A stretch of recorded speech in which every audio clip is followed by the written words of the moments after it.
আলহামদুলিল্লাহ, আল্লাহর কাছে শুকরিয়া আদায় করতেছি। আজকে আমরা অত্যন্ত ভালো একটা পরিবেশে ঈদুল ফিতরের নামাজ আদায় করলাম এবং আমরা সকল মুসলিম উম্মার জন্য দোয়া করেছি, বাবা মায়ের জন্য দোয়া করেছি। বিশেষ করে আমাদের ইরাকের মুসলমানদের জন্য এবং মধ্যপ্রাচ্যে যেন আল্লাহ যেন শান্তি বজায় রাখে, এই জন্য আমরা দোয়া করেছি। অনেক দিন পরে আমরা একটি গণতান্ত্রিক সরকার পেয়েছি, এই জন্য আমরা আল্লাহ রব্বুল আলমিনের দরবারে শুকরিয়া আদায় করি। এই দেশটা যেন সবাই মিলে আমরা আরও সুন্দর এবং ভালোভাবে করতে পারি এবং সকলের মধ্যে যেন ভ্রাতৃত্ব বন্ধন থাকে। সবাইকে ঈদ মোবারক। ঈদ মোবারক। দেশবাসী সুস্থতা, আমার বাবা মা সুস্থতা, আমি যাতে ভালো থাকি, এগুলোই। খুব ভালো লাগছে। রোজা যেমন রাখছি মনে হয় রোজা রাখছি, ঠিক আছে, রোজা রাখছি, খুব আনন্দ করছি। কথা বাংলার ভিতরে মোটামুটি মুসলমান কান্ট্রিতে আমাদের রোজা যেভাবে রাখছি খুব খুশি আনন্দের দিন। সেটা কথা আমাদের ঈদটা খুব আনন্দের দিন। রোজা খুব ভালো লাগছে। রোজা মানে মুসলমানের সবচেয়ে ভালো জিনিস লাগছে। মোটামুটি এই এরকম রোজা মনে হয় যে রোজা রাখছে গেছি আমরা। রোজা নষ্ট করছি, রোজা রাখছি। আল্লাহ শুক্রান দিলে আমরা দোয়া করি বাংলাদেশের মধ্যে এমন এই রোজা নামাজ মানুষ তৈরি করুক। আর এবং আছে আল্লাহ পাক যেভাবে রাখছে বাংলাদেশ, যে প্রত্যেক মুসলমানের রোজা নামাজ পড়ার তো দান করুক আল্লাহ। এটা আমি দোয়া করি আল্লাহ কাছে।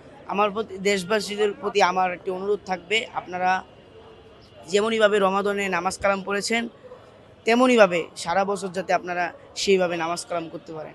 অবশ্যই নামাজ কালাম পড়বেন। এটা আনন্দ তো আর ভাষায় প্রকাশ করা যাবে না। এটা আনন্দ তো আলাদাই। ঈদের দিন দীর্ঘ একটা মাস পরে রোজা রাখার পরে যে আনন্দটা, এই আনন্দটা তো ভাষায় প্রকাশ করার মতো না। আসলে অনুভূতিটা একজন মুসলমান হিসাবে খুবই ভালো।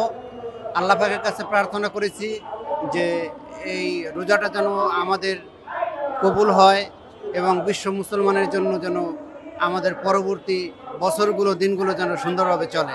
আজকে আসলে 30 দিনের সিয়াম সাধনার পরে আজকে আমরা ঈদের নামাজ আদায় করছি। খুবই ভালো লাগছে। পরিবেশটা অনেক মানে মোটামুটি শান্ত, খুব গরমও না ঠান্ডাও না, বৃষ্টির একটু ভাব, খুবই চমৎকার পরিবেশ। তো সবাইকে ঈদ মোবারক। আমাদের দেশের সুখ শান্তি সমৃদ্ধি কামনা করছি। সবাই ভালো থাকুক, মব জাস্টিস থেকে আমাদের দেশ রক্ষা পাক, দেশের মানুষ ভালো থাকুক, দেশের মানুষের সবাই যাতে আমরা সুন্দরভাবে ঈদটা উদযাপন করে আনন্দ উপভোগ করতে পারি। যারা অসহায় দরিদ্র তাদের পাশে আমরা সবাই দাঁড়াই, এই প্রত্যাশা করছি। সবাইকে ঈদ মোবারক। আসসালামু আলাইকুম। ইনশাল্লাহ অনেক ভালো, আলহামদুলিল্লাহ। 30টা রোজা রাখছি, নামাজ পড়ছি, ইনশাল্লাহ সব মিলিয়ে ইনশাল্লাহ খুব ভালো লাগছে। বাংলাদেশের সবাইকে ঈদ মোবারক।